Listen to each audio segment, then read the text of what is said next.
Azərbaycan. Allah haqqı vətənimizdə cənnət. Cənnətdir, cənnət məkan. Cənnət məkan. Allah prezidentimizin canını sağ eylesin. Amin, amin. Xudavənd-i Kərim Allah özü. Prezident çox əlləşdi, çox düzəltdi. Balalar. Ne bileyim ben. Tam yeri. Elinden geldiği yeri.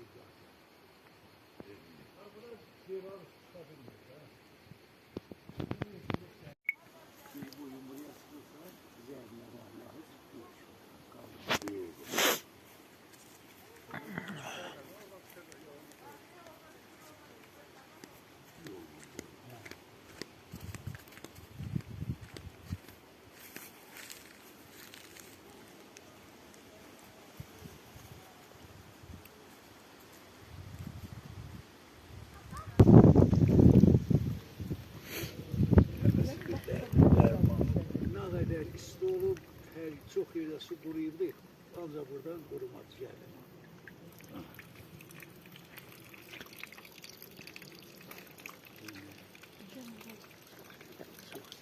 Çek. Ege yavrum.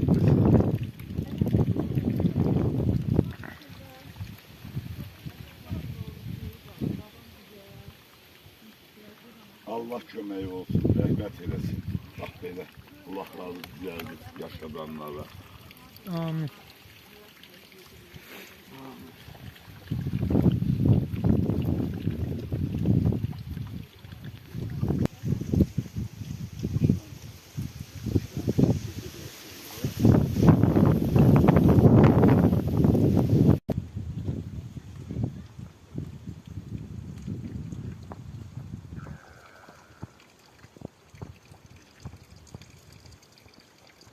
Tembel, canlar çıxır. Ne olar bunu temizleyende? Dünya dağılacak yani. Bak senin heyvanın buradan su içir.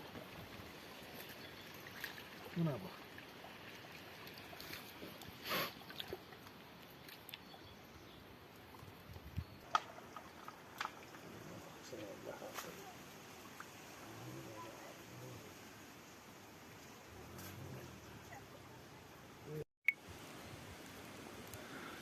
Ağaca bax, ağaca bax, ağaca bax, ay ağaca bax, ay dadı bir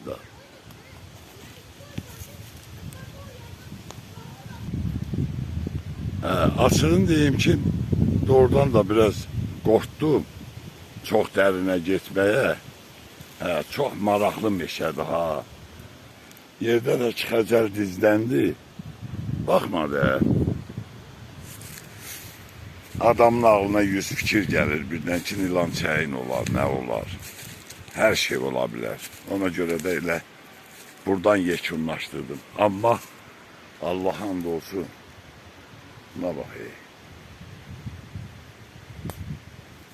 nələr var.